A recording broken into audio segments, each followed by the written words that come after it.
E aí, pessoal? Olha só, quando o assunto é segurança elétrica, existem dois mundos bem diferentes, sabe? E os dois estão previstos lá na NBR 5410. De um lado, a gente tem a proteção para o nosso dia a dia, para casa, para o escritório, para todo mundo. Do outro, uma área super restrita, só para quem é profissional da área.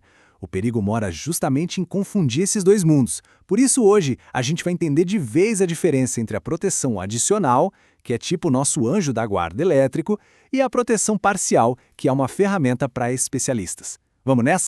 Nosso papo vai passar por 5 pontos-chave. Primeiro, qual é a missão da norma? Por que ela existe? Depois, a gente mergulha na proteção adicional e no famoso DR. Em seguida, a gente muda de cenário e entende o que é a proteção parcial, quem tem autorização para trabalhar com ela e, para fechar com chave de ouro, a regra que define qual proteção usar e quando. Então, antes de entrar nos detalhes técnicos, a gente precisa dar um passo para trás e entender o porquê de tudo isso. Qual é o objetivo principal da NBR 5410? Tá aí, preto no branco, logo no comecinho da norma. A missão é tripla. Primeiro, e mais importante, garantir a segurança de pessoas e animais. Segundo, garantir que a instalação funcione direitinho. E terceiro, conservar os bens. Ou seja, tudo que a gente vai conversar hoje parte desse princípio. A segurança vem sempre em primeiro lugar. Ok, agora sim, vamos entrar no primeiro universo de proteção. Esse é o mundo da grande maioria das instalações, residências, lojas, escritórios, escolas. E é aqui que a gente encontra a estrela do show, o dispositivo DR de 30 mA. Mas o que é exatamente essa tal de proteção adicional? Pensa no cinto de segurança e no airbag do seu carro. A proteção básica da instalação, que é a isolação dos fios, já existe. A proteção adicional é esse reforço, sabe? É aquela camada extra de segurança que entra em ação quando algo dá muito errado. E olha só os cenários que a própria norma imagina. A proteção adicional existe para quando a proteção básica falha, tipo um fio que desencapa. Mas ela vai além. Ela atua até em casos de descuido ou imprudência. É ela que protege quando alguém, sem querer, encosta onde não devia. É literalmente a última barreira entre um grande susto e uma tragédia. E aqui vem o ponto que não tem negociação. O uso do DR de alta sensibilidade não é uma sugestão. É obrigatório. A norma é bem clara e lista os circuitos onde ele tem que estar. Em locais com chuveiro, nas tomadas de áreas externas, em cozinhas, áreas de serviço e até em tomadas internas que poderiam alimentar o equipamento lá fora. Essa lista é lei, não tem jeitinho. Certo, mas por que o número mágico é 30 mA? Esse valor não foi tirado da cartola. Ele é o limite de sensibilidade que permite ao DR desligar o circuito antes que a corrente passando pelo corpo de uma pessoa chegue a um nível fatal. É essa corrente minúscula que pode causar uma parada cardíaca. Então, esses 30 mA podem ser a diferença entre a vida e a morte. É por isso que essa sensibilidade é exigida. Beleza? Agora vamos virar a chave completamente. A gente vai sair desse mundo da proteção para todos e entrar num território bem diferente, um lugar com regras próprias. A proteção parcial não foi feita para o público geral de jeito nenhum. Ela existe para ambientes controlados e para profissionais que sabem o que estão fazendo. A diferença é a gigantesca. A proteção adicional com DR quer salvar vidas, mesmo em caso de acidente ou descuido. Já a proteção parcial tem outro objetivo: impedir o contato involuntário de um profissional. A palavra-chave aqui é involuntário. Por quê? Porque a norma parte do princípio que um profissional treinado pode deliberadamente ultrapassar essa barreira. Olha só que interessante. A própria norma explica isso.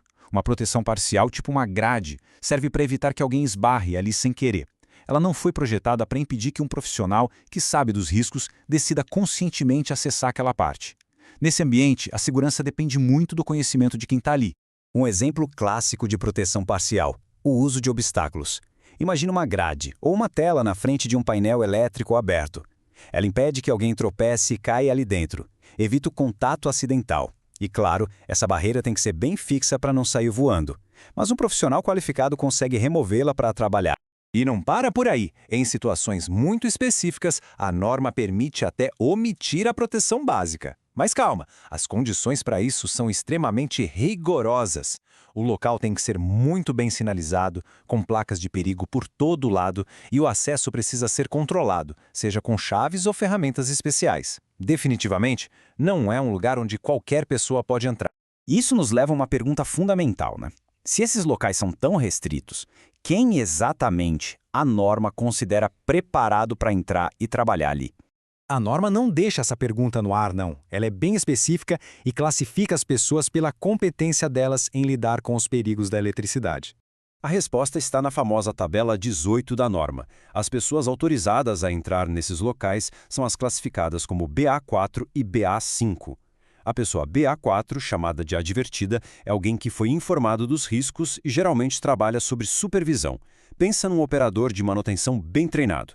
Já a pessoa BA5, a qualificada, tem conhecimento técnico e experiência para se virar sozinha, como um engenheiro eletricista, por exemplo. Só esses dois grupos podem atuar em locais com proteção parcial. Então, para a gente amarrar essa ideia de vez, todas essas medidas de exceção, obstáculos, barreiras, até a falta de proteção básica, só valem para locais de serviço elétrico. E o acesso a esses locais tem que ser restrito, única e exclusivamente a pessoas advertidas, as BA4, ou qualificadas, as BA5. Não existe meio termo aqui. Bom, com isso a gente chega na reta final. Depois de viajar por esses dois mundos tão distintos, como é que a gente pode resumir tudo numa regra simples e fácil de lembrar?